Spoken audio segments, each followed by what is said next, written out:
बच्चों को सब कुछ दे रहे हैं सिवाय क्वालिटी टाइम के। यहाँ पेरेंट्स भी मदद नहीं कर पाते जब तक वो नौकरी से नहीं आते। जो कट थ्रोट कंपटीशन है वो हमारी लाइफ है। हम लोग अपनी कमियों को उस बच्चे के भविष्य से कंपनसेट कर रहे हैं। हम एक दूसरे को आउटशाइन करने की कोशिश कर रहे हैं। उसे साथ नहीं देना है, उसे आगे चलना है। चाहे जैसे भी लाने हैं, मार्क्स लाने हैं उसको। जरा सा तनाव आया, जरा सा दबाव आया, जरा सी परेशानी आई तो उसे वो बर्दाश्त नहीं कर पाता। सिर्फ ये देखा जाता है कि कौन टॉप 10 में है। पुराना था हार्ड वर्किंग थी, बहुत हार्ड वे में उनको सक्सेस मिलता है। हमारे घर की आज जो डाइनिंग टेबल्स हैं वो साइलेंट है। होने के फेर में हम लोग मानवता भूल रहे हैं। ये द्वंद कहाँ तक पाला जाए, ये युद्ध कहाँ तक टाला जाए। तू भी है राणा का वंशज, फेंक जहां तक भाला जाए।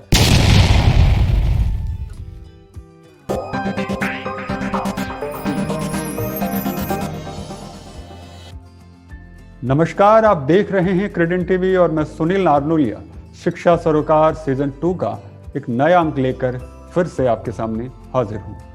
आज के अंक की शुरुआत मैं एक कहानी से करना चाहूंगा। एक बच्चा था बड़ा ही होनहार। उसके पिता को उससे बड़ी उम्मीदें थी। उसे लगता था कि उनका बेटा जब बड़ा होगा तो बहुत नाम कमाएगा और दुनिया में उनके पिता की, उनके परिवार की स्थिति को, गरिमा को सुधारेगा। बच्चे को भी लगता था कि वो सब कुछ कर सकता है। बच्चे ने प्रयास करने शुरू किए, सफलताएं मिलने लगी। उसे पहले लगने लगा कि वो बहुत अच्छा गायक बन सकता है।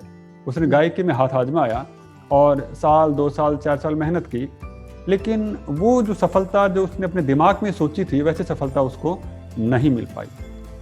उन्हीं दिनों उनके गांव में एक व्यापारी आया जिसका बड़ा कारोबार था मसालों का कारोबार था। तो बच्चे के दिमाग में ये आया कि शायद मुझे गलत बताया गया था कि जो गायक होते हैं, ये जो कलाकार होते हैं, उनको सफलता जल्दी मिलती है, क्यों ना मैं व्यापारी बन जाऊं। और उसने अपनी पुरानी सारी जो मेहनत को तिलांजलि दी, उसे छोड़ दिया और वो व्यापारी बनने के लिए निकल पड़ा।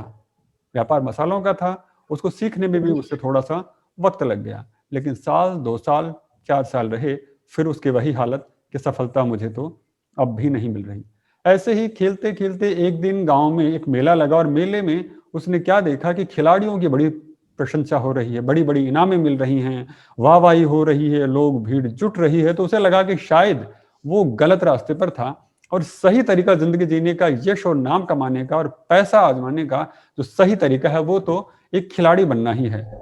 उसने दंगल में दांव पेच लगाए, मेहनत की, अपने आप को सुधारा, लेकिन फिर वही साल, 2 साल, 4 साल बीते और उसे लगने लगा कि नहीं, लोग, भीड़ मेरे लिए भी जुटती नहीं है, मुझे वो लाभ, वो पैसा नहीं मिल रहा है।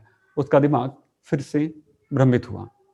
उन्हीं दिनों उनके गांव में कुछ नौटंकी करने वाले आए। पहले खेला चला करते थे गांव में, तो वही करने वाले आए। उन्होंने देखा कि जैसे उनके आने की खबर हुई तो सारा गांव एक जगह इकट्ठा हुआ। तो अब उसे पूरा विश्वास था कि ये काम सबसे सही है, मन का भी है और इसको करो तो इसमें सफलता भी हो जाती है। फिर उसने वह काम अपनाया और वही 2-4 साल बीते, फिर उसे लगा कि नहीं, इस पे तो सफलता नहीं मिल रही है। तो ऐसे करते करते उसकी उम्र गुजरती गई और गुजरते कि वो एक प्रौढ़ावस्था की तरफ बढ़ गया, अपने आप में कुढ़न लाने लगा। ये कहानी मैंने इसलिए सुनाई कि ये समस्या आज के समाज की भी है। समाज में बहुत सारी चीज़ें हमारे सामने हैं, हम एक चीज़ को ढूंढने निकलते हैं, हमें उसके 10 ऑल्टरनेटिव्स मिल जाते हैं, तो कहीं ना कहीं हम भ्रमित हो रहे हैं, डिस्ट्रैक्ट हो रहे हैं, हमारी एकाग्रता भंग हो रही है। और ओशो ने तो यहाँ तक कहा है कि अगर एकाग्रता नहीं तो कुछ भी नहीं। तो ये एकाग्रता भंग क्यों हो रही है, इसके समाधान क्या हो सकते हैं, आज इसी विषय पर हम लोग चर्चा करेंगे। तो इस विषय को लेकर मैं आगे बढ़ूं उससे पहले मैं उन गुणीजनों को आपसे रूबरू करवाना चाहूंगा जो कि इस चर्चा के ऊपर हमें मार्गदर्शन करेंगे और हमें राह दिखाएंगे कि क्या होना चाहिए और क्या हो रहा है। मैं अभिनंदन करता हूं आदरणीय जयश्री पारिक जी का, जिनका लंबा चौड़ा अनुभव है शिक्षा को लेकर, बच्चों से मिलनसारिता को लेकर बहुत लंबा चौड़ा अनुभव है। जयश्री पारिक जी, आपका बहुत बहुत अभिनंदन। जयश्री पारिक जी पूर्व में जानकी देवी पब्लिक स्कूल है, उसकी प्रिंसिपल भी रही हैं। अभिनंदन है आपका। मैं स्वागत करता हूं आदरणीय रीटा भार्गव जी का। रीटा भार्गव जी एमपीएस प्रताप नगर की प्रिंसिपल हैं और बच्चों से कनेक्टिविटी की बात कहें और बतौर प्रधानाचार्य एक लंबा चौड़ा और एक सक्सेस वाला जिसे हम कहें वो अनुभव है। तो हम यही जानने की कोशिश करेंगे कि इन्होंने ये सफलताएं और ये शांति है वो किस तरह से अर्जित की। जैसा कि भाई मैं जिक्र कर रहा था आप लोगों के सामने कि आजकल डिस्ट्रक्शन बहुत बढ़ा हुआ है और कहीं ना कहीं एक सबसे बड़ी समस्या ये नजर आती है कि हमारे पास ऑल्टरनेटिव्स बहुत ज्यादा हैं। तो जयश्री मैम की तरफ मैं पहला सवाल जो लेकर बढ़ना चाहूंगा। जयश्री मैम, हम इस पे चर्चा करें कि इसका समाधान क्या हो। पहले तो मैं यही जानना चाहूंगा कि मूलतः ये समस्या है क्या, कि एकाग्रता भंग क्यों होती है? बेसिकली सबसे पहले मैं कहूंगी सोशल मीडिया। एक बहुत सारे करियर के ऑप्शंस अवेलेबल है इंटरनेट में। बच्चे इंटरनेट के थ्रू ही देखते हैं और रोज वो सोचते हैं कि आज मैं ये ऑप्शन लूं, जैसे आपने कहानी बताई, मैं आज ये ऑप्शन लेता हूँ, कल वो दूसरा ऑप्शन सोचता है, टोटली कंफ्यूज हो जाता है और इसलिए वो डिसाइड नहीं कर पाता अपना गोल। दूसरा, भी पेंडेमिक चल रहा है, ऑनलाइन क्लासेस चल रही है स्कूल में, और इस समय पेरेंट्स भी टेक्नोलॉजी पर रिलाय कर रहे हैं कि बच्चे की लर्निंग, बच्चे का एंटरटेनमेंट, सोशलाइजिंग या वर्ल्ड से कनेक्ट करना, सब कुछ हो रहा है और ये समय भी बच्चे थोड़े ज्यादा लेते हैं। और अगर आप देखें इंटरनेट में, it is an ocean of uncensored information. तो इससे क्या होता है, अगर ये वर्चुअल प्लेटफॉर्म में बच्चे ज्यादा लंबे बैठे तो they are expose to sexual exploitation, sexual harassment, अभी देखो पोटेंशियल हार्मफुल और ये वायलेंट कंटेंट ये भी बहुत नजर आता है। जैसे अगर आप मूवीज देखेंगे आजकल तो उसमें aggressiveness is equal to heroism. तो बच्चे ये जो अनसक्सेसफुल ग्लैमर की तरफ भी जाते हैं, ये सब डेविएट करता है उनको अपनी एकाग्रता से अपने गोल को रीच करने के लिए। एक तो ये समस्या है सबसे बड़ी। एक ये भी है कि आजकल बच्चे बिल्कुल मोबाइल को लेके बैठे रहते हैं, टोटली एनग्रॉस्ड रहते हैं, मतलब ब्लिंक भी नहीं करते थे, एनग्रॉस्ड हो जाते हैं। ये भी इनके लिए नुकसानदायक है और इसके लिए इनको बहुत जरूरी है कि बीच बीच में वो इंटरमिटेंटली हटे अपने गैजेट से। ये प्रॉब्लम है। Social media is the biggest problem for according to me. यानी आपका ये कहना है कि कहीं ना कहीं आजकल एक जो टाइम मैनेजमेंट हम लोग जो कहते थे वो हमने एक ही तरफ सेक्शन हो रहा है, सोशल मीडिया की तरफ जा रहा है। लोगों का ज्यादा जो ध्यान है वो सोशल मीडिया पर है और हाँ आपने जैसे बताया कि अनसेंसर्ड है कि वहां पर जो मिल रहा है वो सही भी है कि गलत भी है, ये भी हमें नहीं मालूम है। और एक बिल्कुल अंधी होड़ के अंदर हम उस हाँ, तरफ दौड़ रहे हैं दौड़ कि रहे हैं। हमें जो मिल रहा है, और कहीं ना कहीं जैसे आपने कहा कि बड़ा ग्लैमराइज करके भी वो दिखाया जाता है। जी तो जी मैं अगला सवाल लेके एक बार रीटा मैडम की तरफ बढ़ना चाहूंगा। रीटा मैम, जैसे कि जयश्री मैम ने भी जो जिक्र किया कि सोशल मीडिया का बड़ा रोल है बच्चों को डिस्ट्रैक्ट करने के अंदर, बच्चे ही क्या, हम युवाओं की बात करें या आज की इस युग की बात करें तो भी सही, सिर्फ बच्चों बच्चों की समस्या ही नहीं है, इस पूरे युग की समस्या है डिस्ट्रैक्शन। तो जैसे मैडम ने भी जिक्र किया कि कहीं ना कहीं सोशल मीडिया जो कि अनसेंसर्ड प्लेटफॉर्म हमारे पास में है, जिसमें हमें रोचक जानकारियां मिलती, रोचक सही है कि नहीं ये कोई नहीं जानता ये, तो इस वजह से बड़ी समस्या आ रही है।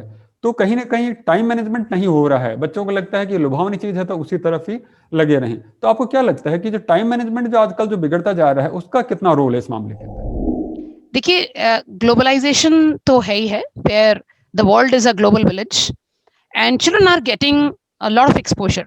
बच्चों को बहुत एक्सपोजर है। एक्सपोजर उन चीजों के लिए भी है जो मान्य है, एक्सपोजर उन चीजों के लिए भी है जो अमान्य है। लेकिन बच्चे जो अपनी फॉर्मेटिव ईयर्स में हैं, वो बच्चे ये डिसाइड नहीं कर पाते कि what is right for them and what is wrong for them, what is good for them, what is bad for them.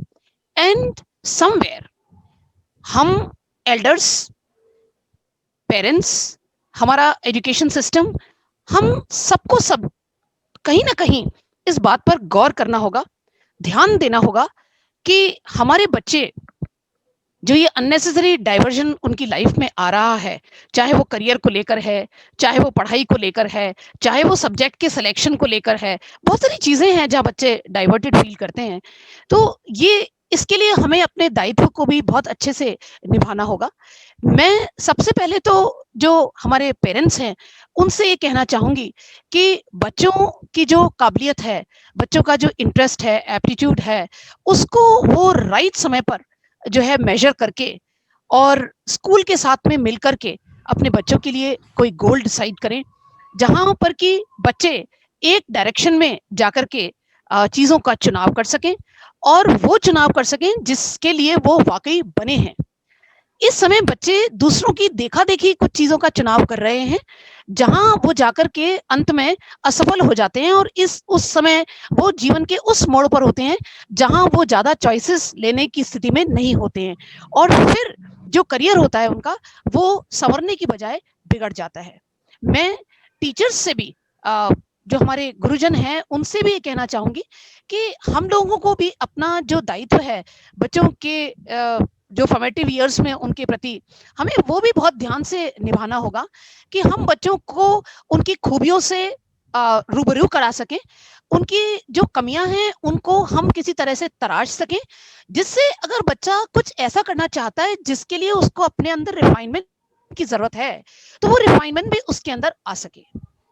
और इसके लिए हम खुद अकेले नहीं बल्कि हमें पेरेंट्स को भी अपने साथ लेना चाहिए, जिससे हम बच्चे को सही तरीके से काउंसलिंग करके और हम बच्चों को सही दिशा में ले जा सके, जहां बच्चा अपनी रुचि अनुरूप, अपने जो उसकी काबिलियत है उसके अनुरूप कुछ सिलेक्शन करके वो आगे बढ़ सके। अब रही बात टाइम मैनेजमेंट की, देखिए टाइम मैनेजमेंट की शिकायत हम सब लोग करते हैं कि टाइम नहीं है, we are all lacking time, but actually the people who complain about time are the ones who do not set their priorities.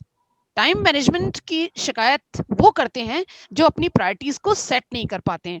इसलिए हम सबके लिए एक जीवन में डिसिप्लिन होना, एक हमारा जो सेट रूटीन है वो होना बहुत जरूरी है, और चीजों की प्रायोरिटी डिसाइड करना बहुत जरूरी है। तभी हम किसी नतीजे पर, कहीं किसी मकाम पर पहुंच सकते हैं।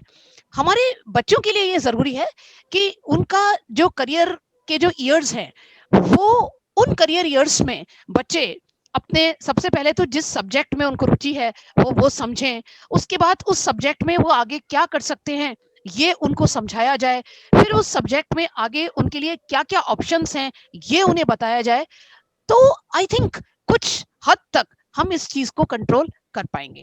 Thank you. चलिए, आपने बहुत अच्छी बात कही।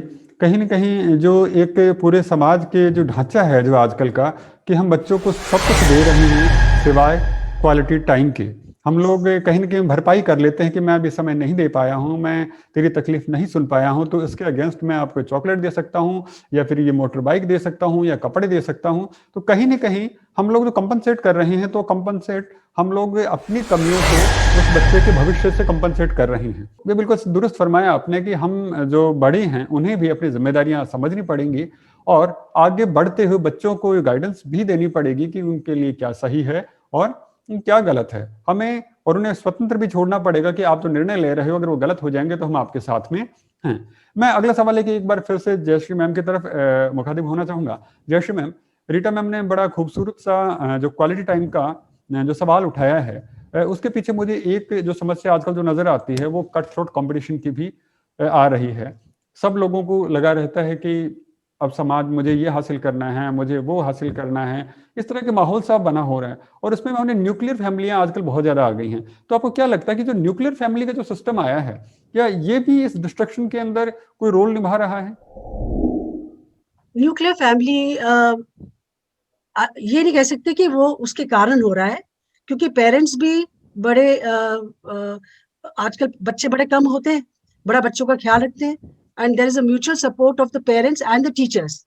काफी अच्छे पेरेंट्स होते हैं, कुछ होते हैं जिन्हें अवेयरनेस नहीं होती है, करियर गाइडेंस की अवेयरनेस नहीं होती, बच्चों की पढ़ाई के बारे में नहीं सोचते, तो वहां थोड़ी सी प्रॉब्लम आती है। But otherwise most of the parents educated होते हैं और वो चाहते हैं कि अपना बच्चा कि उनका बच्चा करियर बनाए, और वो उनका साथ भी देते हैं। उनके लिए एप्टीट्यूड टेस्ट भी करवाते हैं, एप्टीट्यूड टेस्ट, क्रिएटिविटी टेस्ट ले लीजिए, पर्सनालिटी टेस्ट, सब कुछ 9th स्टैंडर्ड ऑनवर्ड स्कूल में शुरू हो जाना चाहिए। उससे क्या है, बच्चे क्या पता चलता है कि उसकी कौन से स्ट्रेंथ्स हैं, उन स्ट्रेंथ्स को आप चैनलाइज करिए राइट डायरेक्शन में, और बच्चा अपनी राइट गोल समझ पाए। सीबीएसई ने एक और काम किया है जिसे वैल्यूज और डिसिप्लिन ये इंट्रोड्यूस कर रखा है स्कूल में। तो ये हम पढ़ाते हैं थ्रू एक्टिविटीज, बट बच्चा ज्यादा ऑब्जर्वेशन से सीखता है। वैल्यूज। और बच्चों को अगर बचपन से अपन ये सिखाएंगे स्कूल लेवल पे ही कि बच्चा डेडिकेटेड हो, सिंसियर हो, वो बिल्कुल, शायद रिस्पॉन्सिबल मैं हो। अपना सवाल सही ढंग से रख नहीं पाया। हाँ वो जी। आप बिल्कुल दुरुस्त फरमा रही हैं कि कहीं न कहीं हाँ। करिकुलम में भी शामिल हो रहा है, स्कूल में भी शिक्षक हैं, वो पूरी कोशिश कर रहे हैं। हम्म। लेकिन मैं उस पारिवारिक व्यवस्था के ऊपर सवाल करना चाहता हूँ कि पहले जॉइंट फैमिली हुआ करती थी, संयुक्त परिवार हम्म, हुआ करते थे, तो हम्म, पिता के पास वक़्त नहीं होता था, तो माता सँभाल लेती थी, माँ के पास ही वक़्त नहीं है, तो जी। दादा-दादी, हाँ। नाना-नानी, हाँ। चाचा-चाची, कोई भी सँभाल लेता था। तो उसके अंदर कहीं न कहीं बच्चे को डिस्ट्रैक्ट होने का समय नहीं मिलता था, उसे अवसर ही नहीं मिलता था। कहीं न जी। कहीं वो परिवार में एंगेज होता था और घर का हर हाँ। बुजुर्ग, हर बड़ा उसे सही रास्ते पर लेकर जाने की कोशिश करता था। बिल्कुल। फिर बिल्कुल। आजकल समस्याएँ हैं, हम हाँ लोग जी। चाहे महँगाई मान लें हाँ, या फिर ये है जब आजकल। हाँ, फिर हाँ, मैं इस पे आती उसके हूँ, बारे में। न्यूक्लियर हाँ, फैमिली में आती हूँ कि पेरेंट्स एजुकेटेड भी हैं और नौकरी भी करते हैं। तो बच्चे के पास फ्री टाइम होता है जो वो घर पे होता है, तो वो आराम से इंटरनेट में, टाइम लिमिटेशन नहीं है। जैसे मैम ने कहा, टाइम मैनेजमेंट होना चाहिए, प्रायोरिटी सेट होनी चाहिए। कुछ बच्चे जो सिंसियर है वो ये काम करते हैं, लेकिन उनके पीछे कोई देखने वाला नहीं होता है, इसलिए ज्यादातर बच्चे इस तरफ डेविएट हो सकते हैं अपने गोल से। ये एक प्रॉब्लम है न्यूक्लियर फैमिली में। डिस्ट्रैक्शंस ज्यादा होते हैं। अगर जॉइंट फैमिली होती तो कहीं ना कहीं वैल्यूज भी बच्चों को आती है, सब ग्रैंड पेरेंट्स, पेरेंट्स सब होते हैं, और कहीं ना कहीं कोई मदद भी कर देता है। यहाँ पेरेंट्स भी मदद नहीं कर पाते जब तक वो नौकरी से नहीं आते हैं। नहीं, सही बात कही है, हाँ जी। बहुत-बहुत सही। हम्म। चलिए, एक जो अगला सवाल लेके मैं रीटा मैम की तरफ बढ़ना चाहूँगा। रीटा मैम, अभी जयश्री मैम ने एक बड़ी-सी जो बात कही कि शुरू से ही बच्चों को इस तरह से कल्टिवेट किया जाता है कि उन्हें सक्सेस हासिल करनी है। सक्सेस के मायने अलग हो गए हैं, है ना? कि अब उन्हें जीतना है, चाहे दूसरों को हराकर ही क्यों ना जीतें। तो ये जो अवधारणा है, कहने का मतलब कट थ्रोट जो कॉम्पिटिशन जो क्रिएट हो गया, बच्चों के दिमाग में एक प्रेशर है ना? सोसाइटी के दिमाग में भी एक प्रेशर है कि उसे जीतना है, उसे सबसे आगे आना है, उसे एक लीडरशिप करनी है, उसे साथ नहीं देना है, उसे आगे चलना है। पहले क्या था कि एक सामाजिक व्यवस्था इस तरह से थी कि साथ चलें हम लोग। अब हम क्या चाहते हैं कि हमारा बच्चा हो तो वो आगे चले, वो दुनिया का नेतृत्व करे, परिवार का नेतृत्व करे, या जो भी है हम लोग आगे चलें, है ना? पहले था कि हम सब लोग साथ चलें। तो ये जो कट थ्रोट कॉम्पिटिशन के अंदर जो आगे निकलने की जो भावना आ रही है ना? साथ लेकर चलने की नहीं, आगे निकलने की जो भावना आ रही है, क्या लगता है कि उसकी वजह से भी दिमाग में कोई ऐसा प्रेशर होता है कि बच्चा डिस्ट्रैक्ट हो जाता है? उसे लगता होगा कि समाज की बात मैं करूं, सिर्फ बच्चों की बात ही नहीं कर रहा हूं, कि उस व्यवस्था को ये लगता होगा कि अगर मैंने सक्सेस हासिल नहीं की तो मैं पीछे छूट जाऊंगा, फिर मुझे भीड़ में पीछे रहना पड़ेगा। तो आपको क्या लगता है, इस तरह की भी कोई वजह हो सकती है? यस, आपने बिल्कुल सही फरमाया है। एक्चुअली बच्चों की लाइफ से पहले तो जो कट थ्रोट कंपटीशन है वो हमारी लाइफ में है, कि हम एक दूसरे को आउटशाइन करने की कोशिश कर रहे हैं, और चाहे जैसे भी हो, साम दाम दंड भेद, हम भी जो है वो एक दूसरे से आगे निकलने की कोशिश में हैं। अब बच्चे जब शुरू से ये चीजें अपने बड़ों की लाइफ में देखते हैं, और फिर हमारी जो एजुकेशन सिस्टम है वो मार्क्स ओरिएंटेड हो गया है। बच्चे को मार्क्स लाने हैं, चाहे जैसे भी लाने हैं, मार्क्स लाने हैं उसको, और अगर वो मार्क्स नहीं लाया तो वो इंटेलिजेंस का जो बैरोमीटर है वो चेंज हो जाएगा। इसलिए वो अपनी पर्सनालिटी पर ध्यान नहीं देकर, अपने इंटरेस्ट एप्टीट्यूड पर ध्यान नहीं दे करके, वो सिर्फ मार्क्स पर ध्यान देता है।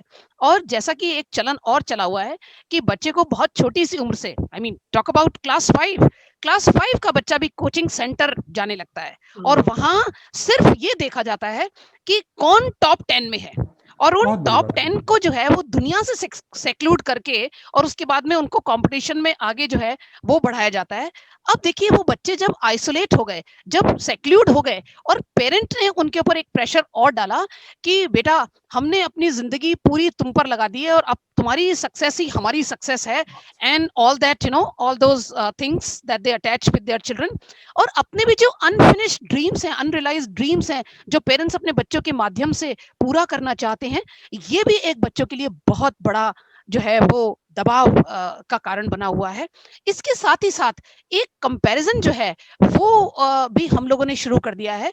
मेरा ये मानना है कि हर एक बच्चा इज बॉर्न यूनिक, लेकिन हम उस यूनिकनेस को सलाम नहीं करके, हम बच्चे को जो मॉडर्न टेंडेंसीज हैं, उनके अकॉर्डिंग उस बच्चे को जो है वो मेजर करने की कोशिश करते हैं, तो उसमें हम अपने बच्चे को जब दूसरों से इंफीरियर पाते हैं, मैं नहीं कहूंगी कि वो इंफीरियर है, बट हम ऐसा मानते हैं बड़े कि हमारा बच्चा उस बच्चे से इंफीरियर है, तो हम वो जो कंपैरिजन करके उसके माइंड पे जो अनड्यू प्रेशर क्रिएट करते हैं, ये प्रेशर भी बच्चों के अंदर एक बहुत ज्यादा जो है वो आत्मघाती सिद्ध होता है। और देखिए हमारे जो छोटे छोटे बच्चे किस एज में, किस समय वो जो है इतने बड़े बड़े अपनी जिंदगी को लेकर निर्णय ले लेते हैं कि ईश्वर की दी हुई खूबसूरत जिंदगी को वो किस तरह से कभी कभी, sorry for saying it, but वो खत्म तक भी कर लेते हैं।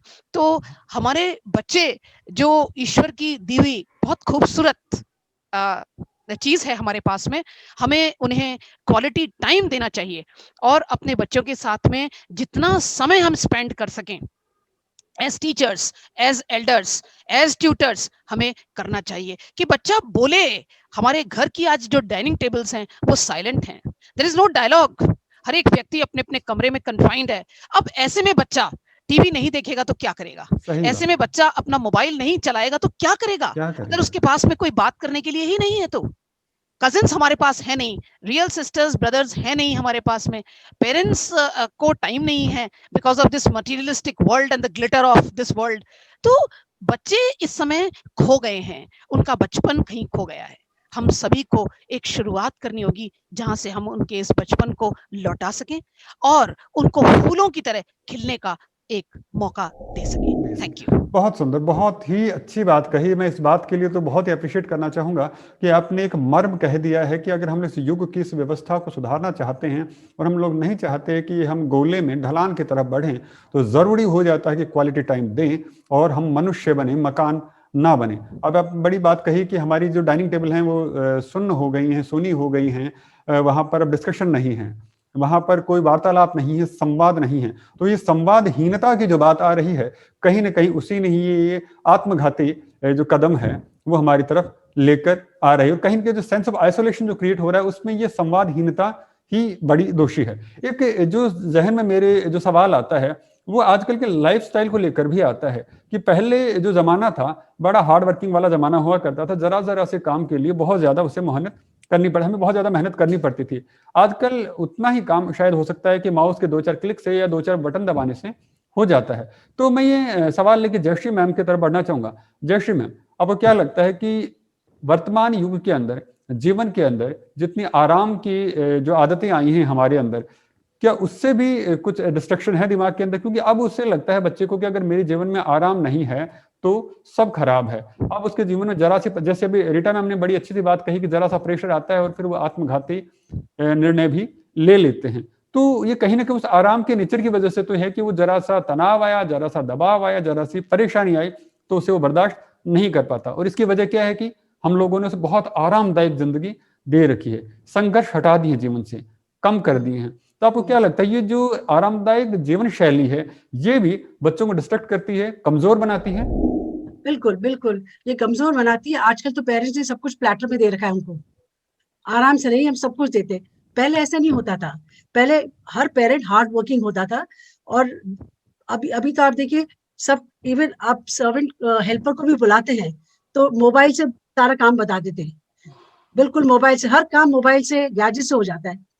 तो ये बच्चों में भी, जैसे पेरेंट्स को देखते हैं वैसे बच्चों में भी आ जाता है। और मेरे ख्याल से जो पुराना था, हार्ड वर्किंग थी, बहुत हार्ड वे में उनको सक्सेस मिलता था, बहुत हार्ड वर्क करने के बाद उनको सक्सेस मिलता था। तो वो एक अलग तरीका है, चैलेंजेस वो फेस करते थे और उसमें सक्सेसफुल भी होते थे। अभी बच्चों में ये बात नहीं है, हार्ड वर्किंग वाली बात नहीं है। और मेरे ख्याल से और इनको क्योंकि सब कुछ लग्जरी मिली हुई है, कार है, सब कुछ है। पहले लोग पैदल जाते थे, अच्छी एक्सरसाइज होती थी, ये सब चीजें, सब कुछ अभी लैकिंग है। तो ये सब चीजें होना बहुत जरूरी है और इससे मेरे ख्याल से माइंड भी साउंड रहता है, रिलेशंस भी साउंड रहते हैं। बच्चा इकोनॉमिक भी नहीं होता, आजकल इकोनॉमिक भी नहीं सिखाते बच्चों को, हमने सही बात है, इकोनॉमिक होना भी सही कह सीखा रहे है हैं। पहले, ये भी बहुत जरूरी है। आपने बड़ी अच्छी सी बात कही। कहीं ना कहीं हम लोग जैसे शरीर से कमजोर होते जा रहे हैं, क्योंकि अब हम लोग में साउंड नहीं रहे। हम लोग जरा सा चलते हैं तो थक जाते हैं, जरा सा काम करते हैं तो थक जाते हैं। जैसे अभी आपने बहुत अच्छी सी बात कही कि मोबाइल के जरिए बहुत सारे काम हैं जो हो जाते हैं, हमें चाहे कैलकुलेशन करने की बात हो, चाहे हमें इवन टॉर्च जलाने की बात। आप खुद देखिए, मैं तो खुद मैं वो करता हूँ इस बात को कि एक मोबाइल ने कितनी सारी चीजें हटा दी, घड़ी हटा दी, कैलकुलेटर हटा दिया, टॉर्च हटा दी है, बहुत सारी चीजें हटा दी, बहुत सारा आराम छोटे से डिवाइस के अंदर आ गया है।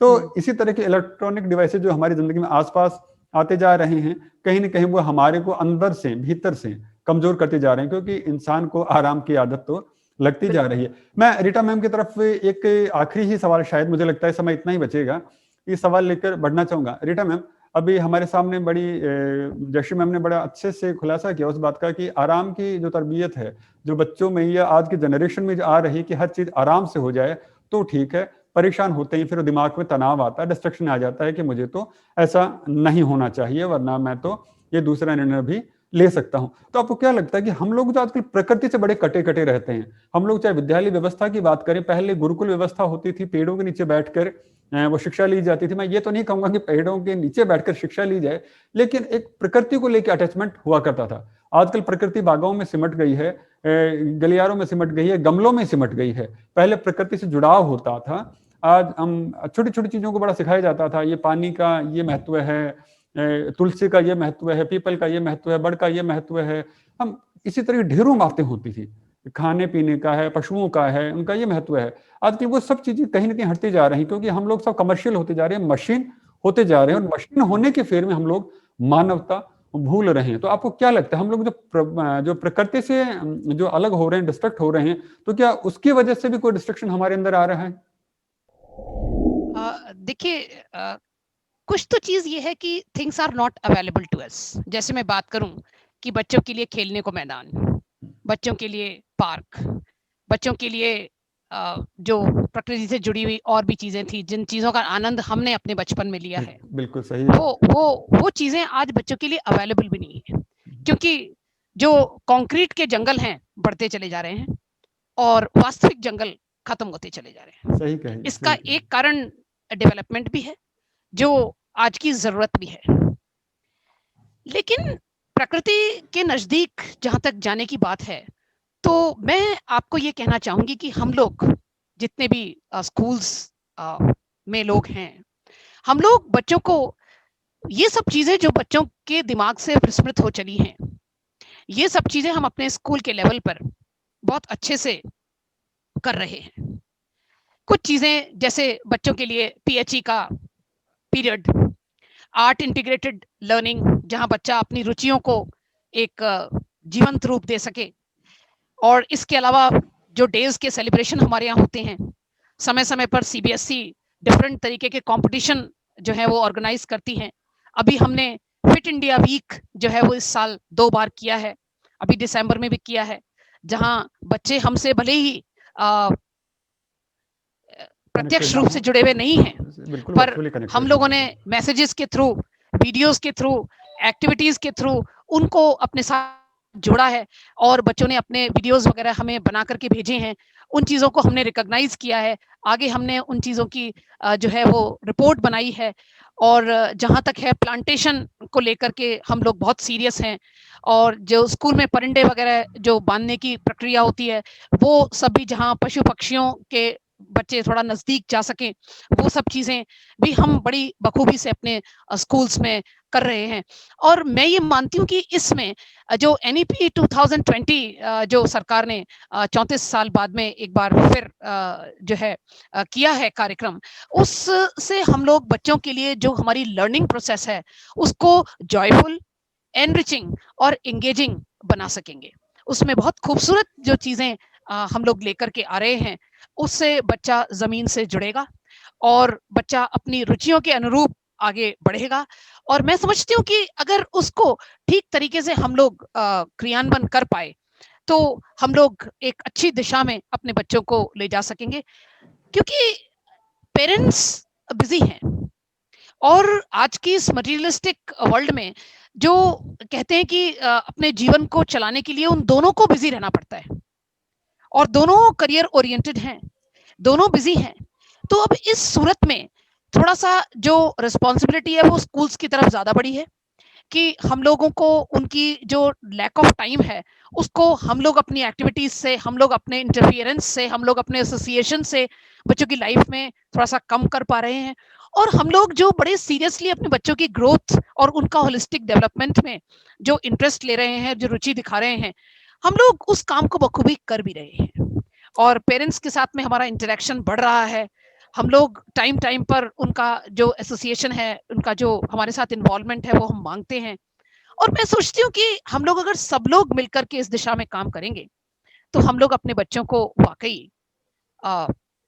फलने फूलने की बहुत अच्छी सी जो है वो जमीन तैयार करके दे सकेंगे। थैंक चलिए, यू। आपने बहुत अच्छी सी बातें बताई कि कहीं ना कहीं हमें इन बातों को समझना होगा और एक इन हालातों से संतुलन बैठाना होगा। हम जानते हैं कि हमारे हालात वो वाले हालात तो नहीं रहे जो पहले, जब प्रकृति की बात करें या पर्यावरण की बात करें या परिवार की बात करें, वो व्यवस्थाएं तो अब नहीं हैं और उसकी कुछ मजबूरियां हैं हमारी जो हमें माननी तो पड़ेंगी। देखो, प्रकृति बदलाव मांगती है और प्रकृति इस वक्त हमसे ये सेक्रीफाइस तो मांग ही रही है, लेकिन फिर भी हमें संतुलन बैठाना है तो कहीं ना कहीं जितना समय भी है हमारे पास, जो भी है, हमें उसमें बेस्ट देना होगा। और ये तो हमें करना ही होगा कि हम आराम को अपनी जिंदगी से उतना शामिल ना होने दें जितना कि वो हो रहा है। जब भी हमें मौका मिले हम लोग प्रकृति से भी जुड़े, परिवार से भी जुड़े और इस समाज से भी जुड़े।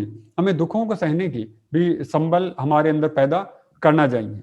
हम इसी बात से कि आप लोग जुड़े, उस कार्यक्रम में अपनी बातें कही और आपके विचार मैं विश्वास के साथ कह सकता हूं कि जो लोग इस कार्यक्रम को देखेंगे उनके दिमाग में कहीं ना कहीं एक नई तरह की रोशनी तो फैलेगी। मैं ये नहीं जानता कि इस कार्यक्रम से कितना फर्क आएगा, लेकिन जहन में एक बात हमेशा रहती है कि मन में जो कुछ सवाल हैं, जो एक द्वंद है, उसे सामने रखा जाए, क्योंकि जब तक द्वंद को सामने नहीं रखेंगे तब तक सवालों के जवाब भी नहीं मिलेंगे। मुझे एक शेर याद आता है कि यह द्वंद कहाँ तक पाला जाए, ये युद्ध कहाँ तक टाला जाए, तू भी है राणा का वंशज, फेंक जहां तक भाला जाए। हम कोशिश कर रहे हैं कि अपनी बातों को समाज के सामने रख सकें एक अलग स्वरूप के जरिए और उन लोगों के जरिए जो कि शिक्षा में हैं और हजारों हजार बच्चों को अपने हाथों के नीचे से परवरिश की तरह से निकाल चुके हैं। आप लोग इस कार्यक्रम से जुड़े और इसे सफल बनाया और अपने विचारों से हमारा मार्गदर्शन किया, इसके लिए मैं आप दोनों आदरणीय गुरुजनों का अभिनंदन करता हूं। और फिर से हमारे दर्शकों से इसके साथ आज्ञा लेना चाहूंगा कि हम लोग अगली बार